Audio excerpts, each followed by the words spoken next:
Hello everyone, how's you all? Hope all of you are good enough and having great day. I welcome you all to Deepak Verma Mathematics classes. So guys, today we are going to learn about diameter of an ellipse, right? तो ellipse के diameter के बारे में बात करेंगे आज हम.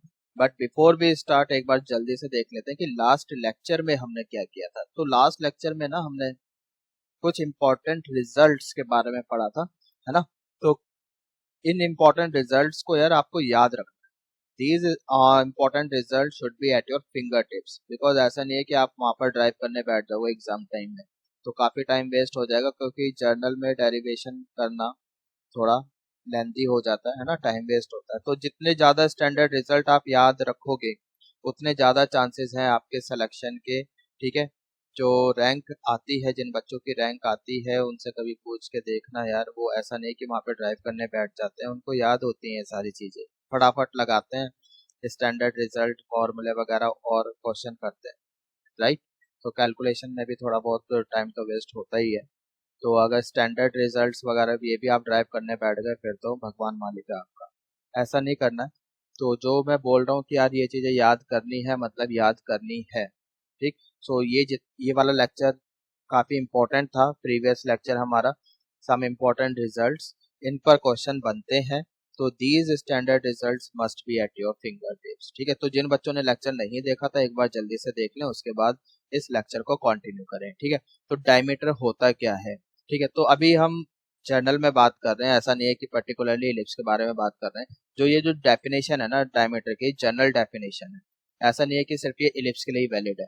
ठीक. तो ये आपका सर्कल हो, इलिप्स हो, पैराबोला हो, हाइपरबोला हो, कुछ भी हो, जो डेफिनेशन है डायमीटर की वो यही है. डायमीटर क्या है? Locus of mid point of system of parallel chords. ठीक है, क्या मतलब है इस बात का? देखो, ये सिस्टम ऑफ पैरेलल कॉर्ड्स हैं, दिखाई दे रही है आपको. ठीक है, ये पैरेलल कॉर्ड्स का एक सिस्टम है. ये इनके मिड पॉइंट्स हैं, मान लेते हैं. ठीक, ये इनके मिड पॉइंट्स हैं. तो इन मिड पॉइंट्स का लोकस वो डायमीटर होगा. जब इन मिड पॉइंट को आप ऐसे ज्वाइन करोगे you will get a straight line which is nothing but a diameter. Got it. Now we know that equation of chord bisected at a point. अब ये जो कॉर्ड है, ये मान लेते हैं इसका जो स्लोप है वो क्या है? m है. ये जो सिस्टम ऑफ पैरेलल कॉर्ड्स हैं इन सब का स्लोप कितना है? m. Got it. समझ में आ गया. Now we know that equation of chord bisected at a point वो क्या होता है? वो तो t इक्वल्स टू s1 होता है. ठीक है, बता रखा है. ये जनरल कॉन्सेप्ट है. कॉनिक चाहे कोई भी हो, सर्कल, पैराबोला, इलिप्स, हाइपरबोला, कुछ भी हो, ये हमेशा ही काम करेगा t इक्वल्स टू s1. बस t और s की जो इक्वेशन है वो चेंज हो जाएगी, डिपेंड्स अपॉन द कॉनिक कि आप कॉनिक क्या ले रहे हो. ठीक है, समझ में आ गया. तो t कैसे लिखते हैं? t क्या है यहाँ पर? ये इक्वेशन है जो हमें मिलती है. It's a linear equation which we get after transformation. Right. Transformation कैसे करते हैं? अगर एक्स स्क्वायर है तो एक्स स्क्वायर को रिप्लेस करते हैं x1 से. राइट. तो यहाँ पर x1 का काम कर रहा है h, so we write hx. Right. a square अपनी जगह प्लस y स्क्वायर की जगह लिखते हैं y1. तो y1 का काम कौन कर रहा है? k, तो लिखा ky divided by b square अपनी जगह. राइट साइड में 1 है, उसको लेफ्ट साइड लेकर आओ, you get -1. So this is how we make t. Okay, समझ में आ गया. S1 क्या है? Curve calculated at the point. यहाँ पे पॉइंट क्या है? एच के. तो x और y की जगह, कर्व में एक्स वाई की जगह एच के रखो. So we get H square over A plus K square over B. 1 right side में, उसको लेफ्ट साइड लेकर आओ, यू गेट -1. ठीक है, अब इसको आप सॉल्व कर दो. सो वी गेट -1. बेसिकली ये जो इक्वेशन है ये कौन सी लाइन को रिप्रेजेंट कर रही है? ये इन वाली लाइंस को रिप्रेजेंट कर रही है, पैरेलल लाइंस को, इन वाली लाइंस को रिप्रेजेंट कर रही है. अभी समझ में आ रहा है? ठीक है.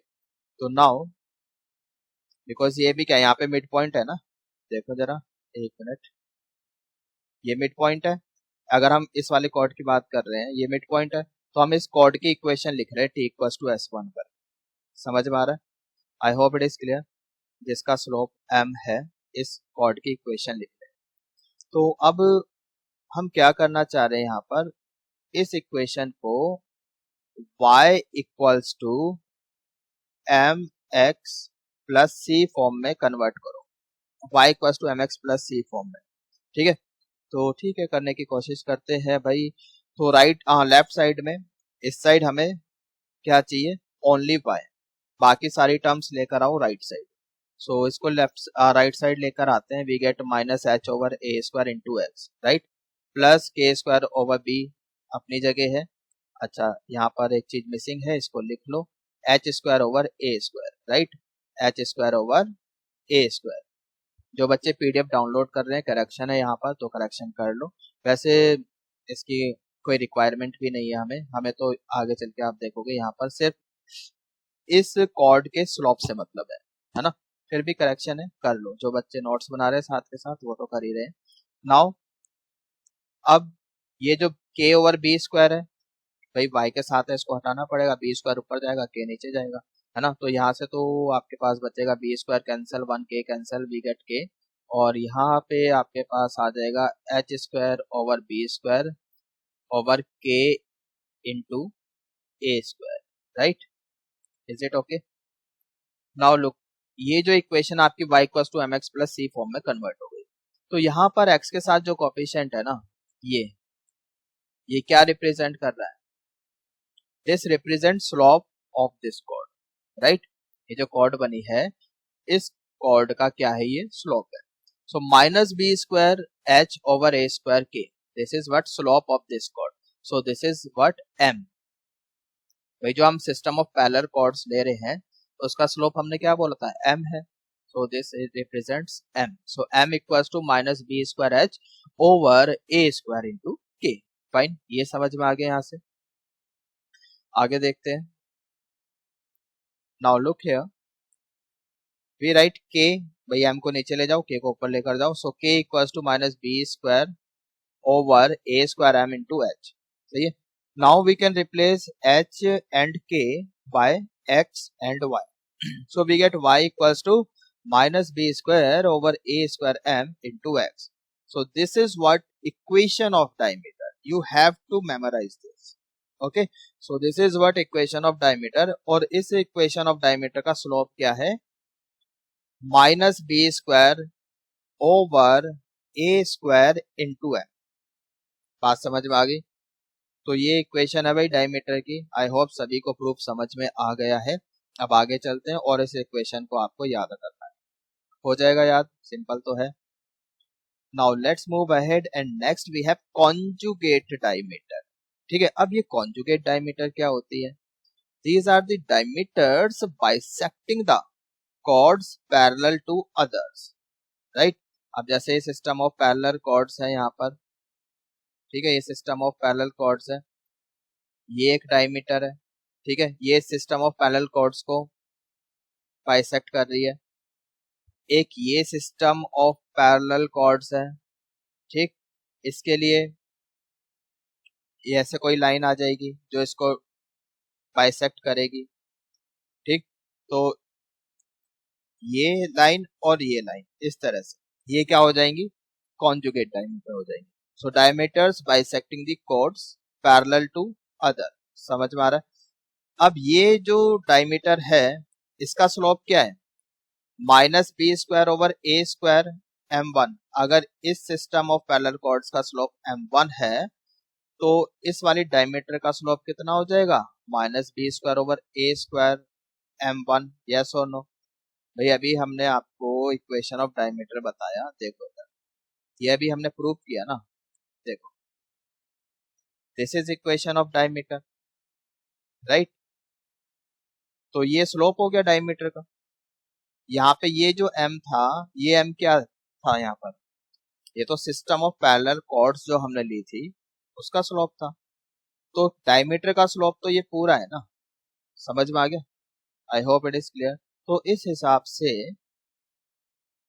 अगर हम इसको m2 बोल रहे हैं, इसका स्लोप m2 है, और ये सिस्टम ऑफ पैरेलल कॉर्ड्स का जो स्लोप है वो m1 है, तो m2 इसके बराबर हो जाएगा minus B square over A square m1। Because इस लाइन की इक्वेशन क्या हो जाएगी, इस लाइन की इक्वेशन क्या है, y equals to minus B square over A square m1 into X, right. अगर हम इन सिस्टम ऑफ पैरेलल कॉर्ड्स का स्लोप m1 ले रहे हैं तो ये इक्वेशन है, यहाँ पे इसका स्लोप हो जाएगा, क्वाइट सिंपल।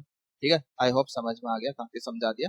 तो यहाँ से m1 इंटू m2 इसको ऊपर लेकर आओ यहाँ पर, तो ये जो प्रोडक्ट है ये कितना हो जाएगा, minus B square over A square. Is it okay? I hope it is clear, समझ में आ गया है। ठीक है भाई, इतना समझ में आ गया। सो m1 इंटू m2 यहाँ से क्या पता चल रहा है, m1 into m2 equals to minus B square over A square. ठीक है, तो अगर तो कॉन्जुगेट डायमीटर्स है, m1 पहली कॉन्जुगेट डायमीटर मतलब one of the conjugate diameter का स्लोप है, m2 is slope of second conjugate diameter. तो कॉन्जुगेट डायमीटर्स का जो प्रोडक्ट है that is equals to minus B square over A square. ठीक है, अच्छा यहाँ पर एक बात ध्यान देने वाली है, वो क्या है, जैसे मैंने यहाँ पे लिखा व्हेनेवर डिफाइंड, इस बात का मतलब क्या है व्हेनेवर डिफाइंड? क्या ऐसा भी हो सकता है कहीं पे डिफाइंड ना हो? अच्छा अब देखो, इलिप्स में हमें पता है यार कि a इक्वल्स टू बी तो नहीं होता, मतलब m1 into m2 can not be equals to -1। ठीक है, समझ में आ रहा है भाई, इलिप्स में a can not be equals to b, अगर a इक्वल्स टू b हो जाए वो तो सर्कल बन जाता है, circle is a special case of ellipse, right. तो यहाँ पर इस बात से क्या पता चल रहा है कि कॉन्जुगेट डायमीटर का प्रोडक्ट कभी भी -1 नहीं हो सकता। Got it? एक्सेप्ट वन, एक एक्सेप्शन है यहाँ पर। एक्सेप्शन क्या है? एक्सेप्शन व्हेन, इस पे भी अभी बात करेंगे। देखो इधर एक्सेप्शन क्या है, लेट मी शो यू, इसको आप नोट कर सकते हो। ठीक, अगर we have system of parallel chords और कॉर्ड्स पैरेलल है किसके, मेजर एक्सिस के, अगर हम ऐसे पैरेलल कॉर्ड्स ले लें पैरेलल टू मेजर एक्सिस, ठीक है, तो जो डायमीटर होते हैं वो क्या, एक सेंट्रल कॉर्ड है। इलिप्स के लिए जो डायमीटर क्या है, वो एक सेंट्रल कॉर्ड है, तो इसके लिए जो माइनर एक्सिस है वो डायमीटर हो जाएगी। ठीक है, ऐसी अगर मैं माइनर एक्सिस के पैरेलल कॉर्ड्स ले लूं, ठीक है, तो इसके लिए मेजर एक्सिस जो है वो कॉर्ड हो जाएगी।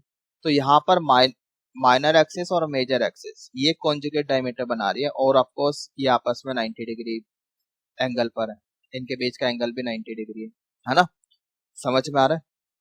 तो अब यहाँ पर ये कंडीशन तो वियोलेट हो गई कि a इक्वल्स टू बी नहीं होता।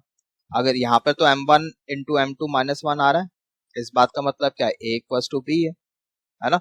तो अब इस बात को ऐसे बोल सकते हैं कि ठीक है, इसलिए हमने लिखा है वहां पे whenever defined.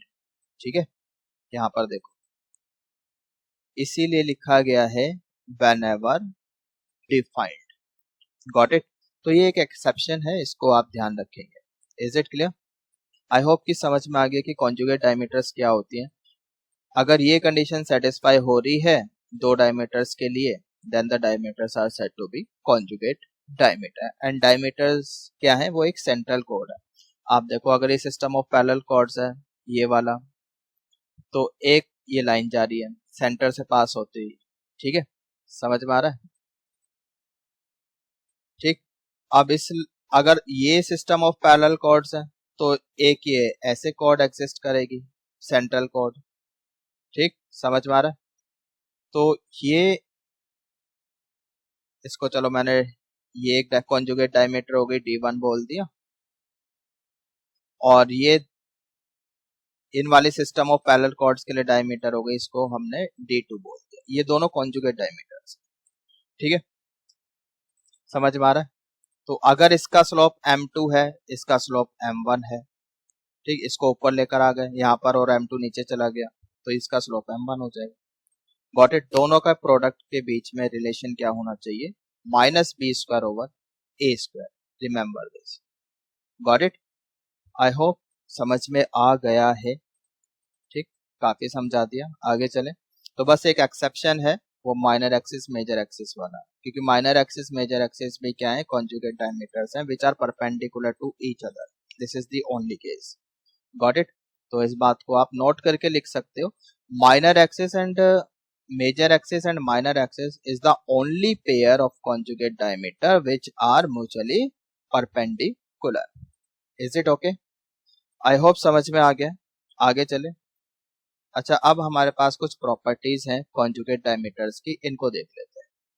First property is difference of eccentric angles of ends of conjugate diameter differ by pi by 2।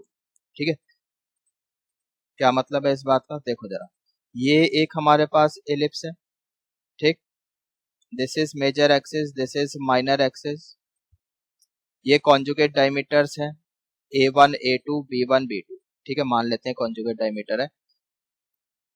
इसका पैरामीटर लेट सपोज थीटा, ए थीटा, मतलब अगर हम पॉइंट्स लेते हैं तो कैसे ले जाएंगे? A cos theta B sin theta.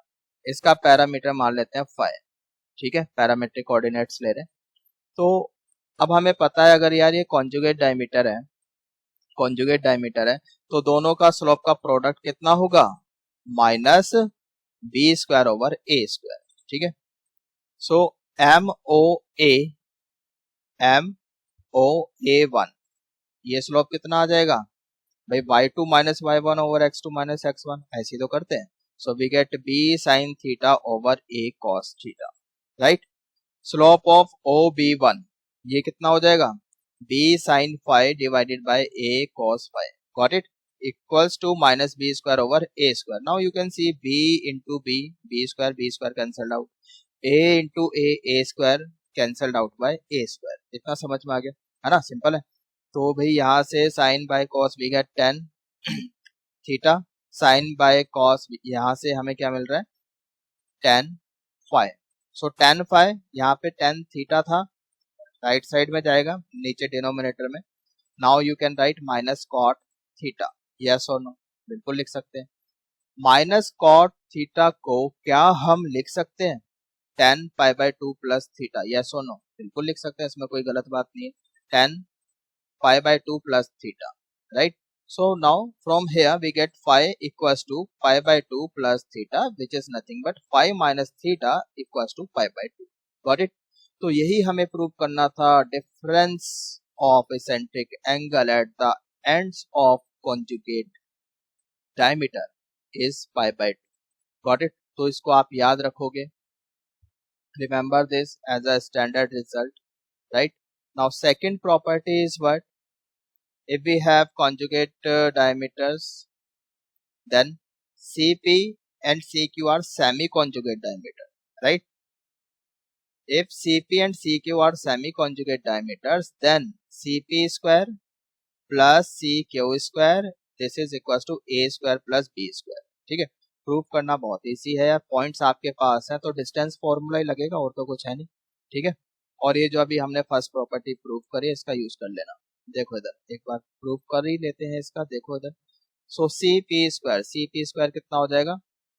A square cos square theta 1, yes और नो? यहाँ पे थीटा 1 का मतलब क्या है? इसके क्रॉसपॉन्डिंग पॉइंट्स क्या हो जाएंगे?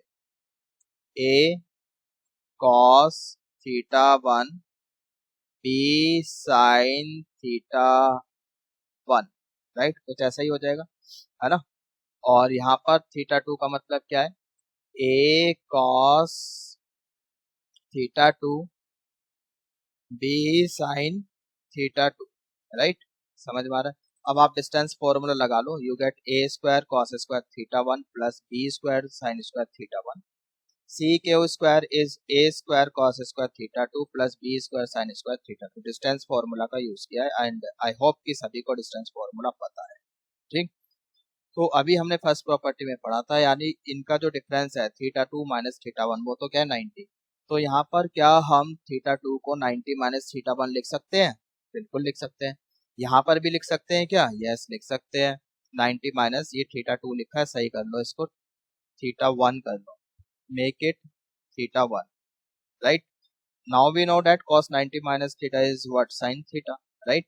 सो ये हो जाएगा आपका sin स्क्वायर थीटा 1, और ये हो जाएगा आपका cos square theta 1, got it? Is it clear? तो let suppose this is equation first, this is equation second, दोनों को आप ऐड कर लो, दोनों इक्वेशन को ऐड करो, है ना? तो हमने ऐड किया, तो ऐड करने से you can see, so A square first equation में क्या था, A square cos square theta one, तो ए स्क्वायर कॉमन लिया, cos square theta one plus sine square theta one, वो तो वन हो जाएगा आपका, है ना, तो ए स्क्वायर बचेगा। सिमिलरली यहाँ से आपका क्या बचेगा, बी स्क्वायर कॉमन लिया, cos square theta one plus sine square theta one, वो आपका वन हो गया। तो ये आपका सेकेंड रिजल्ट और second property we can say ये प्रूफ हो गया।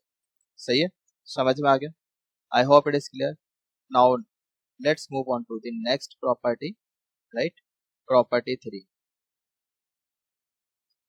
यहाँ पर क्या है, S1 और S2 फोकस है ना, दो फोकस है इलिप्स के, P डैश D डैश, दोनों क्या है, कॉन्जुगेट डायमीटर्स।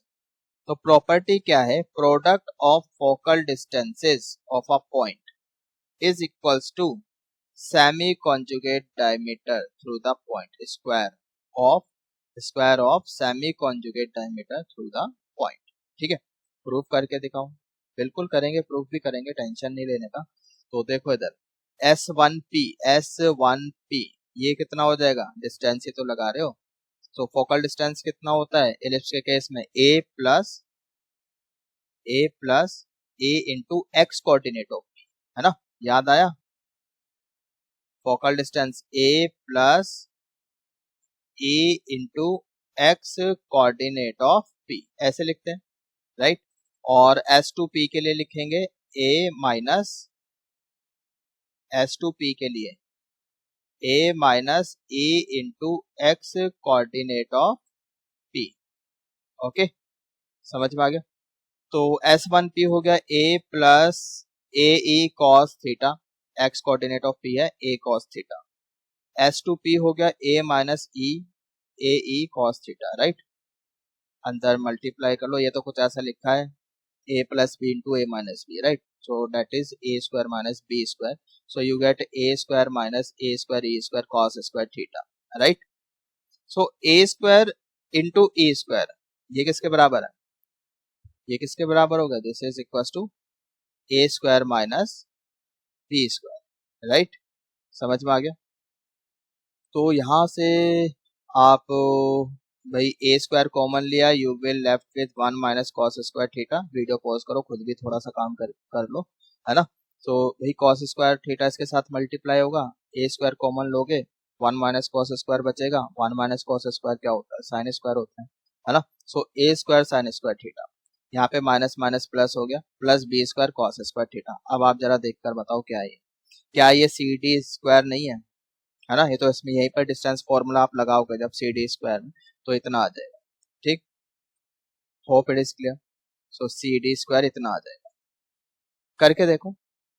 अभी देखो यहाँ पर भी हमने प्रॉपर्टी सेकंड में भी निकाला था, ठीक, ये सी डी, डी ना बोल के क्यू बोला हुआ है यहाँ पर, है ना, ये वाली तो ली है, यहाँ पर डी लिखा हुआ है हमने, यहाँ पे क्यू लिखा है, यहाँ क्यू लिखा है, जो आप प्रॉपर्टी 3 कर रहे हैं वहां पे क्यू की जगह डी लिखा है। तो यहाँ पे c q you can see, इतना आगे यहाँ पे साइन स्क्वायर है, यहाँ कॉस स्क्वायर है, ए स्क्वायर के साथ साइन स्क्वायर है, बी स्क्वायर के साथ कॉस स्क्वायर है, ठीक है। ये वाली प्रॉपर्टी फर्स्ट यूज करने के बाद ऐसा हुआ है, ठीक है। तो आप वीडियो पॉज करो और खुद मतलब करके देखो, ठीक, तो आपको समझ में आ जाएगा। तो remember this property. Now next property, this is property number 4। Property number 4 क्या कहती है, ठीक है, हमारे पास ये कॉन्जुगेट डायमीटर्स हैं, तो इनके 4 एंड पॉइंट्स हैं, आप इन एंड पॉइंट्स पर टेंजेंट ड्रॉ करो, ठीक, इस तरह से टेंजेंट ड्रॉ करो। तो टेंजेंट्स आपस में कट करेंगी, मान लेते हैं कि टेंजेंट ने यहाँ पे T1 T2 T3 T4 इन पॉइंट्स पे कट किया। तो अगर हम इन पॉइंट्स को ज्वाइन कर दें, पॉइंट ऑफ इंटरसेक्शन को ज्वाइन कर दें, तो हमें एक क्वाड्रिलेटरल मिलेगा, ठीक है। और ये क्वाड्रिलेटरल कैसा है, मतलब ये एक पैरेललोग्राम है, we will get a parallelogram, ठीक है, समझ में आ गया। तो लिख लो इसको, tangents at the ends of a pair of conjugate diameter of an ellipse forms a parallelogram, right, समझ में आ गया। अच्छा, पॉइंट्स आप इस तरह से ले सकते हो, ठीक है। कोई बच्चा बोले कैसे पैरेललोग्राम बन रहा है, बताओ हमें जरा। तो देखो, पॉइंट्स ले लो, a cos theta b sin theta, तो यहाँ पर पॉइंट्स ये सेकंड क्वाड्रेंट में हम लोग, है ना, तो ये कितना हो जाएगा, a sin theta b cos theta, ये थर्ड क्वाड्रेंट में आ जाएंगे, माइनस cos थीटा, प्रॉपर्टी 1 का यूज करते जाना, ठीक है, differ by 90, a cos theta minus b sine theta. फिर अब ये दोनों भी डिफर बाय 90, तो ये हो जाएगा A cos theta minus B cos theta. Fourth quadrant में तो एक्स पॉजिटिव वाई नेगेटिव। ठीक है, तो ये आगे पॉइंट्स समझ में आ रहा है। तो टेंजेंट लिख लो, इन चारों पॉइंट्स पे टेंजेंट लिख सकते हो आप, चारों पॉइंट्स पे अलग अलग टेंजेंट लिख लो। टेंजेंट मतलब पॉइंट फॉर्म में लिख सकते हो, बहुत ईजी है ना। तो ये टी पर टी पी, यहाँ पे टेंजेंट कितनी हो जाएगी, x over a cos theta. X square को रिप्लेस कर दोगे एक्स एक्स वन से, वाई स्क्वायर को रिप्लेस कर दोगे वाई वाई वन से। एक्स वन का काम ये कर रहा है A cos theta, Y one का काम कर रहा है बी साइन थीटा। ठीक है, तो अब आपका काम वीडियो पॉज करो और जल्दी से चारों पॉइंट पे टेंजेंट लिख के देखो। ठीक है, ये इतनी आ जाएगी आपकी, y x over a cos theta plus y over b sine theta equal to 1। P dash पर लिखा हमने tangent x over a cos theta plus y over b sine theta equal to -1। तो यार आप देख सकते हो वेरिएबल पार्ट सेम है, कांस्टेंट में डिफरेंस है। इस बात का मतलब क्या है, ये दोनों लाइन आपस में पैरेलल है, मतलब पी और पी डैश पे जो टेंजेंट हम ड्रॉ कर रहे हैं वो दोनों टेंजेंट क्या है, पैरेलल है। समझ में आ गया। ऐसे आप डी पर भी टेंजेंट लिखो, you will get X over A sine theta minus Y over B cos theta equal to -1, राइट। डी डैश पर भी लिख लो tangent, you will get X over A sine theta minus Y over B cos theta equal to 1। तो आप देख सकते हो जो वेरिएबल पार्ट है वो सेम है, कांस्टेंट में डिफरेंस है। इस बात का मतलब क्या है कि डी और डी डैश पे जो टेंजेंट हम लोग ड्रॉ कर रहे हैं वो दोनों टेंजेंट कैसी है, पैरेलल है। बहुत सिंपल है। तो इस बात का तो प्रूफ हो गया भाई, अपोजिट साइड्स पैरेलल है। इस बात का मतलब क्या है कि T1 T2 T3 T4 एक पैरेललोग्राम है, राइट। समझ में आ गया। नाउ नेक्स्ट प्रॉपर्टी, अब ये जो पैरेललोग्राम बना है इसका एरिया क्या है, right. So area of this parallelogram is 2a into 2b, product of the axis, right. अब ये कैसे आ गया, बहुत इजी है। देखो जो एरिया होगा इस पैरेललोग्राम का, आप ये फिगर देखो, right. Area of this parallelogram, this parallelogram, this is 4 times area of, we can say DCPT, इसका 4 टाइम्स हो जाएगा। ठीक है, फर्दर इस पैरेललोग्राम को भी ऐसे दो ट्राइंगल में हम लोग डिवाइड कर देंगे, सही है। अभी तो 4 टाइम्स है, फिर हम उसको लिख सकते हैं 2 times area of triangle PDC, right. ए, अब P पॉइंट हमें पता है, D पता है, C पता है। अब जब हमारे पास 3 पॉइंट्स होते हैं ट्राइंगल के तो एरिया हम निकाल सकते हैं। ठीक है, समझ में आया। तो वही किया है हमने यहाँ पर। सो this is 4 times triangle not triangle. ठीक है, फॉर एरिया के लिए यूज हुआ है, 4 times area CPT2D, right. Then 2 times triangle CPD। समझ में आ गया। Now area of triangle CPD, this is half, right, this is half. तो यहाँ पर 2 तो पहले से ही बाहर था, हाफ तो एरिया के लिए लगाए तो 2 आएगा, ये कैंसिल हो जाएगा, 2 से 2 कैंसिल, इसलिए यहाँ पे 4 बचा है। Now when we know the vertices of triangle, all the vertices of triangle, तो कैसे निकालते हैं एरिया, मतलब ऐसे निकालते हैं ना, हाफ डिटर्मिनेंट का यूज करके। ठीक, ठीक है, समझ में आ गया। तो एक बार मैं फॉर्मूला लिख देता हूँ जिन बच्चों को नहीं पता, जो अभी +1 में है। तो अगर हमारे पास ऐसे ट्राइंगल है, vertices are x1 y1, b vertices are x2 y2, right, and c vertices are x3 y3, right। तो हाफ डिटर्मिनेंट का यूज करना पड़ेगा यहाँ पर हमें। आई होप कि अगर पता है तो ठीक है, समझ में आ जाएगा, नहीं तो फिर पहले समझ लो कि एरिया कैसे निकालते हैं डिटरमिनेंट का यूज करके। फॉर्मूला इज x1, ये पेन सही से चल नहीं रहा है आज, है ना, कुछ दिक्कत है इसमें। x1 x2 x3 y1 y2 y3 1 1 1। तो इस तरह से एरिया निकालते हैं। ठीक है, अच्छा, नेगेटिव में भी आ सकती है इसकी वैल्यू डिटरमिनेंट की, तो इसलिए हम क्या करते हैं, एक और डिटरमिनेंट लगा देते हैं, because area can never be negative. ठीक है, तो इस बात का ध्यान रखना। तो यहाँ से तो ये 2 से 2 कैंसिल हो जाएगा, 4 बचेगा। x1 y1 0 0 है ना, एक पॉइंट तो सेंटर है ना, और यहाँ पे 1 आपका x, फिर x2 a cos theta, x3 minus a sin theta, y2 b sin theta, y3 b cos theta, 1 1। ठीक, सॉल्व करना आई होप कि आपको आता होगा। यहाँ पे तो 0 0 है, तो अलोंग r1 इसको एक्सपेंड करो, तो जब आप ये आएगा यहाँ पे 1, इसको हाइड करोगे कॉलम 3 और रो 1 को हाइड करोगे, then cross multiply like this. Okay, so a cos theta into b cos theta, you will get ab cos square theta, a sin theta into b sin theta, you will get ab sin square theta. Sine कैसा रहेगा, यहाँ पे minus है, जब आप नीचे से ऊपर की तरफ मल्टीप्लाई करते हो बीच में एक माइनस का साइन आता है, तो ये प्लस हो जाएगा। ठीक है, समझ में आ गया, I hope it is clear. तो ए बी कॉमन ले लो, you will get sine square plus cos square which is 1। So you are left with 4ab, which can be written as 2a into 2b, right? That is product of axes. Got it? 2a into major axis into minor axis. समझ में आ गया? I hope it is clear. तो important properties हैं सारी जितने भी हमने पढ़ी हैं, ठीक है, सारी आपको फिंगर टिप्स पर याद होनी चाहिए। ठीक है, ओके, तो आज हमारा ये चैप्टर एलिप्स भी खत्म हो जाता है। नेक्स्ट हम लोग स्टार्ट करेंगे हाइपरबोला। ठीक है, तो जितना भी आज हमने पढ़ा है आई होप कि सबको अच्छे से समझ में आ गया। जिन बच्चों को नहीं समझ में आया है पहली बार में, तो कोई प्रॉब्लम वाली बात नहीं है। ठीक, वो गिव अप नहीं करना है। ठीक है, गिव अप जो बच्चे करते हैं तो फिर वो मान लो कि फिर IIT जेई ये फिर आप लोगों के लिए नहीं बना। ठीक, तो जिस बच्चों ने पहली बार में पढ़ के गिव अप कर दिया तो फिर उन लोगों का मुश्किल है निकलना। गिव अप वाला एटीट्यूड रखना ही नहीं। ठीक है, नहीं समझ में आया तो आपको तो ऐसा फील होना चाहिए, यार ऐसा क्या हो गया इसमें कि समझ में नहीं आ रहा है ना। तो ऐसा कोई टॉपिक नहीं है, ऐसा कोई क्वेश्चन नहीं है आपको जो समझ में ना आए। ठीक, नहीं समझ में आ रहा तो दोबारा देखो ना, दोबारा कोशिश करो, बट समझ में आएगा। ठीक, समझ में आ जाएगा, कोई पैसे नहीं लग रहे हैं, दोबारा से वीडियो एक बार देखो, समझ में आ जाएगा, सारे लेक्चर्स अच्छे से समझ में आएंगे। तो हमने सब कुछ कवर किया है। मेरी पूरी कोशिश रही है कि है ना कुछ छूट ना जाए। और अब इतना करने के बाद, लेक्चर्स देखने के बाद, मैं हमेशा ही बोलता हूँ दिस इज नॉट सफिशिएंट।